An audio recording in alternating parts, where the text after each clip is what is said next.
Welcome back dear students. Let's continue with journal entries. आज वाली video में बेटा लास्ट की मेरी जो 3 वीडियोस हैं उन सभी वीडियोस को समअप करके छोटी करके मैंने एक वीडियो बना दी है। वहां पर मैंने बहुत डिटेल्स में समझाए ये कॉन्सेप्ट। अब मैं इनको क्रक्स में बहुत छोटा करके बता देता हूँ।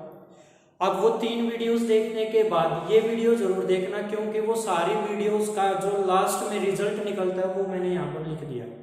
चलो अब स्टार्ट करते हैं। देखो एक बार यहाँ पर मैं लास्ट 3 वीडियोस में आपको क्या समझा रहा हूँ अब तक। Outstanding expense, prepaid expense, accrued income and unearned income, ये 4 टॉपिक्स मैंने आपको कराए हैं। अब इनको मैंने छोटा करके यहाँ पर लिखा हुआ है, ये देख लेते हैं एक बार। देखो बेटा एक बार मैंने आपको बताया आउटस्टैंडिंग एक्सपेंस, वो एक्सपेंस जो अभी हमने करना है। एग्जांपल मान लो हमने रेंट पे करना है और अभी हमने रेंट पे नहीं किया है, तो वो हमारे लिए आउटस्टैंडिंग एक्सपेंस हो जाएगा। आउटस्टैंडिंग का मैंने एक और नाम बता रखा है पेंडिंग, बट अकाउंट्स में हमने वर्ड यूज करना है आउटस्टैंडिंग। और जो चीज अभी हमने पे करनी है तो वो हमारे लिए लाइबिलिटी हो जाती है। देखो आउटस्टैंडिंग एक्सपेंस हमारे लिए क्या होता है, लाइबिलिटी होता है। और आपको एक बात अच्छे से पता है कि जो लाइबिलिटी होती है वो क्रेडिट साइड जाती है। तो लाइबिलिटी कहां जाती है, हमारी क्रेडिट साइड जाती है।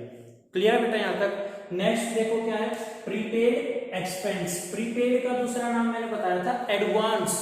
प्रीपेड का दूसरा नाम एडवांस। तो ये एडवांस एक्सपेंस है। देखो कई बार हम मान लो कहीं पर रेंट पे रहने के लिए जाते हैं तो हम फुल ईयर का रेंट एडवांस में पे कर सकते हैं। तो अगर हम ऐसे एडवांस में कहीं भी कोई पेमेंट कर दे तो वो हमारे लिए प्रीपेड एक्सपेंस हो जाता है। और प्रीपेड एक्सपेंस हमारी एसेट होती है। और आपको ये बात पता है अगर कोई चीज एसेट होती है उसको हम डेबिट साइड लिखते हैं। ये 2 पॉइंट्स मैंने आपको बता दिए बेटा। अब मैंने इनके बारे में आपको एक बात और बता रखी है, जो आउटस्टैंडिंग एंड प्रीपेड एक्सपेंस वाली जर्नल एंट्रीज होंगी उनमें हम कैश वर्ड यूज नहीं करते।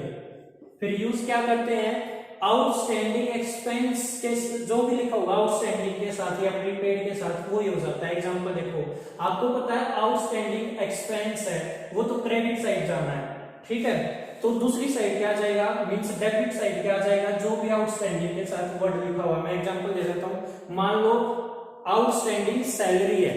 अब आउटस्टैंडिंग वर्ड आ गया, आपको पता आउटस्टैंडिंग लायबिलिटी साइड जाना है, no sorry outstanding credit side जाना है। तो आउटस्टैंडिंग हमारा क्या हो जाएगा, देखना एक बार मैं क्या लिखूंगा, credit side to outstanding salary, ये लिख दिया।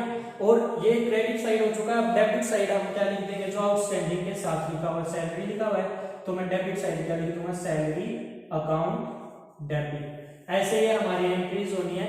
ऐसे ही प्रीपेड वाली एंट्री होनी है। मान लो कोई प्रीपेड एक्सपेंस है तो प्रीपेड हमें पता है हमारी एसेट होती है और एसेट डेबिट साइड आती है, तो हम क्या लिखेंगे, prepaid expense account debit. Expense कुछ भी हो सकता है, जैसे इंश्योरेंस हो तो मैं क्या लिखूंगा, प्रीपेड एक्सपेंस अकाउंट डेबिट। और दूसरी साइड क्या आ जाएगा, जो प्रीपेड के साथ लिखा हुआ है। मान लो प्रीपेड के साथ यहाँ पर इंश्योरेंस लिखा है तो मैं इंश्योरेंस लिख दूंगा, तो क्या हो जाएगा, प्रीपेड एक्सपेंस। एग्जांपल दे देता हूँ, मान लो बेटा प्रीपेड एक्सपेंस है, prepaid expense sorry prepaid insurance है तो उसकी एंट्री क्या बनेगी, प्रीपेड हमें पता है डेबिट साइड आना है तो मैं क्या लिखूंगा, प्रीपेड इंश्योरेंस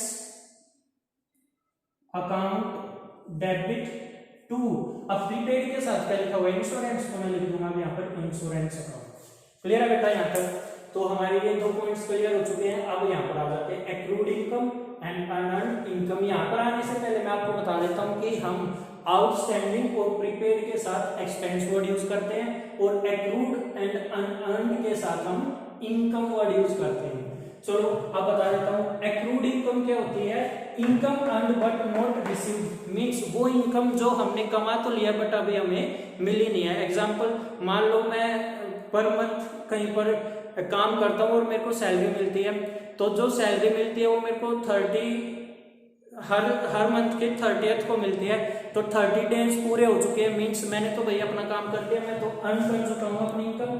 बट मान लो अभी मेरे को वो सैलरी मिली नहीं है, मींस रिसीव नहीं हुई है, तो इसको बोलते हैं एक्रूड इनकम। कोई बात नहीं, इनकम अभी रिसीव नहीं हुई है बट रिसीव तो हो जाएगी, और जो रिसीव होगी वो मेरे लिए बेनिफिट की बात है, और जो बेनिफिट होती है वो हमारी एसेट होती है। तो मैंने आपको बताया था एक्रूड इनकम को हम एसेट मान लेते हैं, और ये बात आपको बड़े अच्छे से पता है कि एसेट डेबिट साइड जाती है, तो मैं एसेट को डेबिट साइड लिख लूंगा।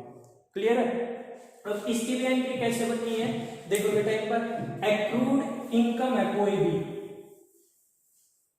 तो मैं क्या लिखूंगा, एक्रूड इनकम कहां है, डेबिट साइड, मैं लिखूंगा एक्रूड इनकम। बेटा नाम कुछ भी हो सकता है, जैसे यहाँ पर कुछ भी हो सकता है, रेंट हो, इंटरेस्ट हो, कुछ भी बेटा, बस एक्रूड इनकम जो भी होगी debit side, accrued income account debit, और यहाँ पर क्या आ जाएगा, जो एक्रूड के साथ लिखा हुआ, जैसे यहाँ पर आउटस्टैंडिंग और प्रीपेड के साथ जो लिखा होता है वो आता था, ऐसे ही यहाँ पर भी एक्रूड के साथ जो लिखा है वो आ जाएगा। एक्रूड के साथ मान लो इनकम वर्ड लिखा हुआ तो इनकम लिख दिया, अगर यहाँ पर मान लो इंटरेस्ट लिखा होता एक्रूड इंटरेस्ट, तो मैं यहाँ पर इंटरेस्ट लिख देता। क्लियर है बेटा यहाँ तक? अब नेक्स्ट एंट्री देख लेते हैं। नेक्स्ट देखो क्या लिखा हुआ है, unearned income means income received in advance, means वो इनकम जो हमें एडवांस में मिल गई, हालांकि हमने वो कमाई नहीं थी बट एडवांस में मिल गई। मैंने लास्ट वीडियोस में एग्जांपल दिया आपको कि मान लो कोई आप मेरे से ट्यूशन पढ़ रहे हो, मान के चलना बेटा, और आप मेरे को फर्स्ट डे में ही फुल ईयर की फीस पे कर देते हो, तो वो मेरे लिए वो इनकम हो जाएगी जो मैंने अभी कमाई नहीं है बट मेरे को रिसीव हो चुकी है, तो मेरे लिए वो एडवांस इनकम हो जाएगी। अब मेरी लाइबिलिटी हो जाएगी आपको पढ़ाना, तो जो एक्रूड अनअर्न्ड इनकम जो होती है वो हमारे लिए क्या हो जाती है, लाइबिलिटी हो जाती है। अब जो लाइबिलिटी मींस मेरे लिए लाइबिलिटी हो जाएगी बेटा आपको पढ़ाना, तो मेरे पॉइंट ऑफ व्यू से समझो ये मेरे लिए लाइबिलिटी हो जाएगी, और आपको बड़े अच्छे से पता है कि लाइबिलिटी हमारी क्रेडिट साइड जाती है।